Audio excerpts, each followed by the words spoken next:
Hello everyone, I'm Ted Oakley, Managing Partner at Oxbow, with our quarterly call for the first quarter. And as usual, it's been one of those things where a lot of activity happened during that period. Let me say a couple of things first on uncertainty. In my 4.5 decades, I guess, of being in this business, I don't believe I've ever been more uncertain about what's going on than I am right now. And certainly Oxbow is the same way, and I think investors are the same way in general. And for that reason, we have kept and continue to keep a really high degree of safety within the portfolios. Also, if you'll see, we're seeing some mixed signals now. We're starting to see some things perk up. We're starting to see some things roll down.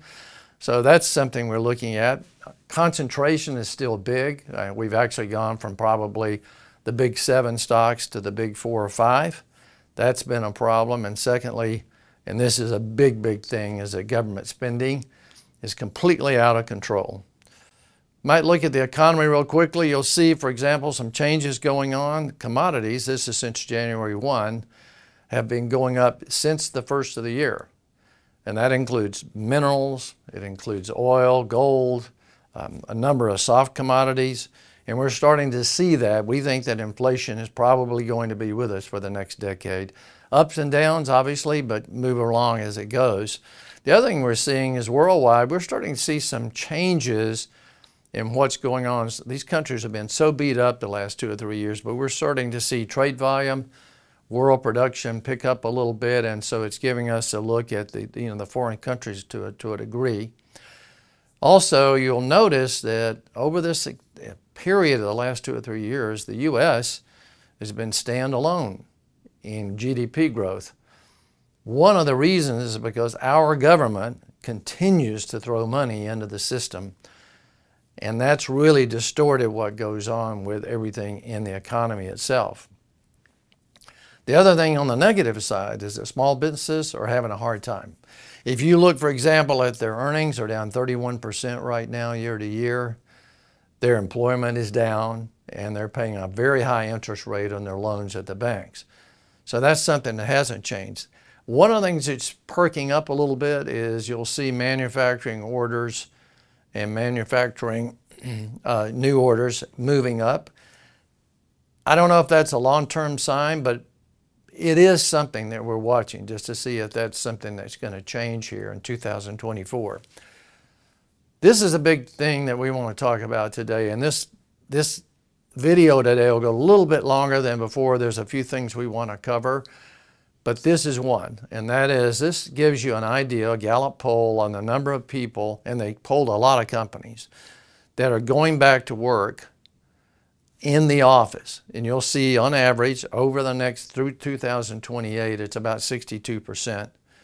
And you'll notice in the hybrid, it's only about 30%, and then you've got fully remote. Here's the point. When you look at what's coming due on leases for commercial real estate, that just means that they don't have a leg to stand on in terms of saying everything's okay, because everything's not okay. You're going to have continuous movement of people, taking their office space down. You'll see continuous movement of people not re-upping a lease, and that spells trouble for commercial real estate.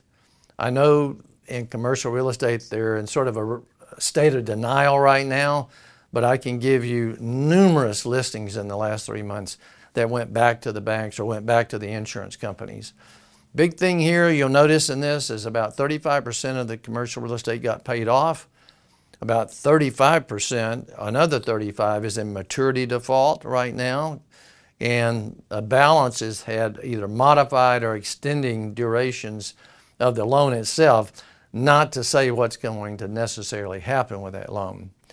On the residential side, we are well above anything we've ever seen before historically. This goes back to 1980 in terms of real estate above the normal price indexes. And so we feel like that the thing that really is the problem is here. And that is, if you look at the amount of income home price is to your income, it's 6.3 times income. That's the highest we have going back on record. It's not just the interest rates for everybody, it's the price. And on top of the price, that means you'll have taxes on that price. And that also means you'll have insurance on that price. And so the price factors in to us as much as the interest rate does, at this point in time. So moving to bonds, and I'll say here, I threw this in because this is the big problem for us right now, is the government is taking on debt. Nobody thinks about it. We have both parties. Nobody cares. You just keep rolling down the street. And so I think the Fed is making a mistake, the Federal Reserve, in this respect, okay? If you look at inflation targets, they're not where they want them to be. But yet, they're talking about coming in and lowering the rates anyway. So think about this. You've got the lowest unemployment rate. You have inflation staying high. You have all of a sudden minerals, oil, everything inflating to the upside. And so the Federal Reserve is thinking about lowering rates. Now think about why that might be. It's either to throw a bone to Wall Street or it's throwing a bone to the government so they don't have to pay as much interest. But we think in the long run it'll be a mistake.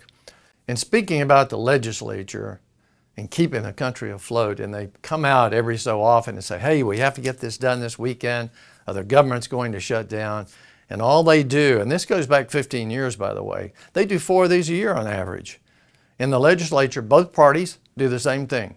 They vote more debt, flip it to the next quarter, and keep right on going. That's what we have to deal with right now. And if you look at debt itself, and just look at this chart right here, and you'll see where at about May or June of 23, we were at about 31.3 trillion in debt in the government. 9 months later, we're at 34.3 trillion. 3 trillion in 9 months. That's a number you can't comprehend, it's so big. And the other thing we're doing, nobody thinks about it. We're running a 1.6, 1.7 trillion deficit right now in government spending. What you usually do, if you'll notice these gray lines, that happens when you're in a recession and you spend money to try to get things going as the government. Our government now is spending money and they don't need to. They're going ahead and running deficits. You can imagine right now if we went into a recession, what kind of deficit spending they would have to run. It would be off the charts. And the other thing that's happened is the foreigners have said, you know, no more, no mas. We're not doing that. If you look at from 2014 on the blue line, foreigners purchased basically no more bonds, okay? All the bonds were bought between 17 trillion and 34 trillion U.S. debt was bought by U.S. people. That's individuals, money markets, pension funds. The Fed owns some of them. And my friend Luke Groman has this great slide here that shows what's really going on there. The other thing that's happening is, and this is the first time this has ever happened, if you take non-mortgage debt, that would be autos, that would be anything that's on time payment, buy now, pay later, all credit cards, that payment number right now for individuals is the same thing as a mortgage payment. First time that's ever happened. In other words, we're soaked up in debt, individuals and the government. And just to put that in plain language, this government situation, let's take today the average family with a $74,000 annual income, but they're spending annually $103,000, which puts them basically $28,000 in debt. Then tacking that onto a $74,000 family has $574,000 worth of debt. That just relates it to the way the government's doing with your money and everybody else's money for that matter. The other thing that's happening is that the countries overseas, not the U.S., but everybody else is saying, you know what? We don't believe you're going to be able to handle this. We don't want to get away from the dollar. There's nothing here that we really want to have. And so we're going to buy gold. And if you look at this chart from my friend John Hathaway, you'll see it goes back to 1950, and it's the biggest year we've ever had for central bank purchases, foreign by the way, of gold. And I think that, and we think that continues, and that's why we own gold in all 3 strategies. One of the things we're mentioning here is we think commodities will come on this decade more than people realize. I want to show you, if you look at this closely, you'll notice that on the top graph, you'll see the 15-year periods when commodities did well and how financial items did, and you'll see there's a big spread. In other words, obviously, commodities were much, much better. The last period was basically 1993 to 2008, and then you'll see a financial period that came in, and you'll see when finance is up, commodities are down. And we've just come through, if you'll notice this period, 08 to 23, where commodities were only 1.4%, with the lowest about ever they've been. And so we're really feeling like commodities will make a move here and move on higher. In relation to stocks, everybody's in. Everybody wants to be in. The Fed has basically told you we're going to lower rates so you can stay excited about the markets. And again, this is a Federal Reserve that I think, and this goes back for the last 25 years, is so irresponsible to do the kind of things that they do to the investing public today. But you'll see cover the economists, cover of barons. Hey, it's fantastic out there. Let's go with it. This is a chart you need to think about, and this shows the percentage of equity holdings for people 55 and older, okay? It's almost 80%. We have people come in the office that are 70, 75, sometimes older, and they'll have 75% of their holdings, liquid holdings, in stocks. And we're thinking, well, you don't have any sort of buffer for preservation at all. The other thing, this is also a long-term chart going back to 1986, showing speculation in the market, small speculators, and the small speculators are all in. You see it in everything too, by the way. The meme stocks are back, all the cryptos are back, we're loving all that stuff. Not anything to most of it, I have to say. Perhaps Bitcoin and Ethereum, but everything else we think is pie in the sky. And then the other thing's happening, and I hear this all the time from clients, oh, my teenager is investing now, or my 14-year-old really likes stocks. My freshman in college is trading now. That's what they do. Yeah, okay. Well, what's happening is you'll look at the number of custodian accounts that opened at Charles Schwab in 2023 has gone up significantly because everybody's in the game, okay? And I call it the wealth game. You see wealth tacked onto everything in this society. You look at it, banks, bank trust departments, insurance companies, accounting firms, you know, wealth management firms, Wall Street, wealth teams, wealth everything. Someday, if you don't have the ability to call it wealth creation, it's going to cause a real problem for the street. I'll give you an example of things being expensive. Investors Daily prints every Monday. They list the top 50 stocks in trading every Monday. Comes out over the weekend. I just pull one and just give you an idea of what the price to earnings multiples are on these top 25 out of the 50. And you'll notice a lot of them don't have any earnings. And then a lot of them have earnings that are price to earnings are like 2, 3, 4, 500. These are the kind of things that get you in trouble in investing because it's not good value. The other thing that's happening is exchange traded funds are now almost equal, passive investing, to active assets. And what does that mean to us? It means this. There's 3,400 exchange traded funds right now. There's only 2,200 New York Stock Exchange companies. If you think about it, now we set it up so the ease of touching the button will allow you to move one thing that moves the whole section out of your portfolio. That's great on the way up, but at some point, this graph right here, we think will create an incredible volatility problem when it all hits the button at the same time. So here's what we're looking at the next decade. We've been saying this now for about a year. As we think we've left that 60-40 portfolio, 60% stock, 40% bonds, and it's going to look more like this. You're going to need to keep your bonds short. 30% in that portfolio will be short. When I say short, I mean less than 36, 48 months. Your growth value equities will be about 30%. Just to give you an idea, historically, if the 10-year bond is paying more than 3.5%, value companies do better than growth companies. Now that will be a shock to Wall Street if that maintains that level. And we're starting to see value companies, which is where we shop in the value companies.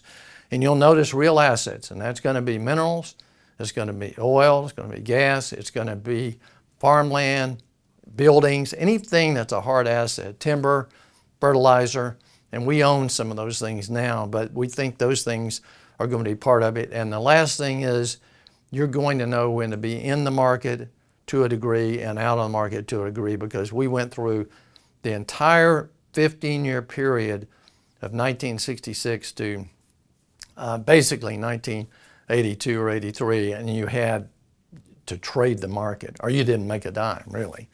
So last thing I would mention is some sampling of things we bought in the last 6 months. I thought you'd like to see it. I mean, we own companies, and the companies we own, we can show you what they do, and we can show you debt levels and return on equity, and we can get an idea. Now, we've added a number of things that are inflationary biased. You'll see we've added energy, we've added on the other side, we've added fertilizer, we've also added propane, and we are looking toward that, and we feel like that's what's going to happen. We already own gold. We own gold on all three strategies.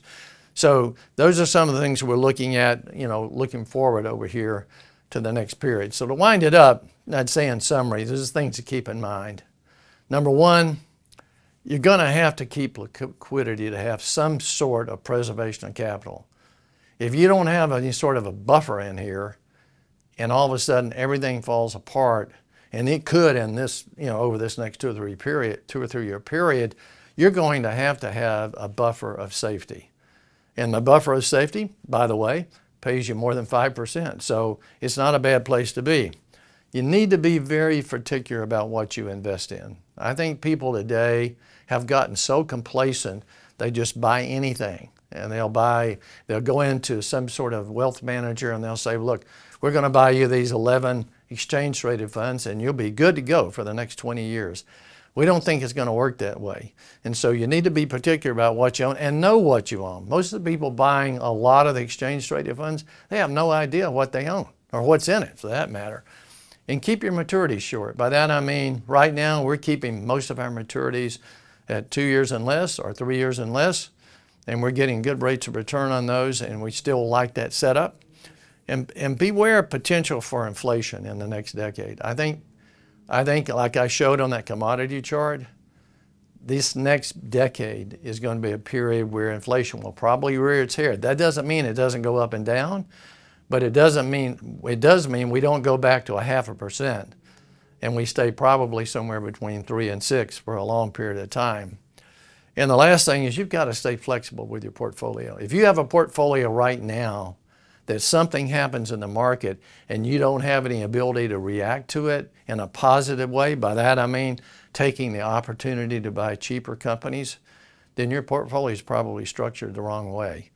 So you have to think about those things. I hope you've enjoyed this.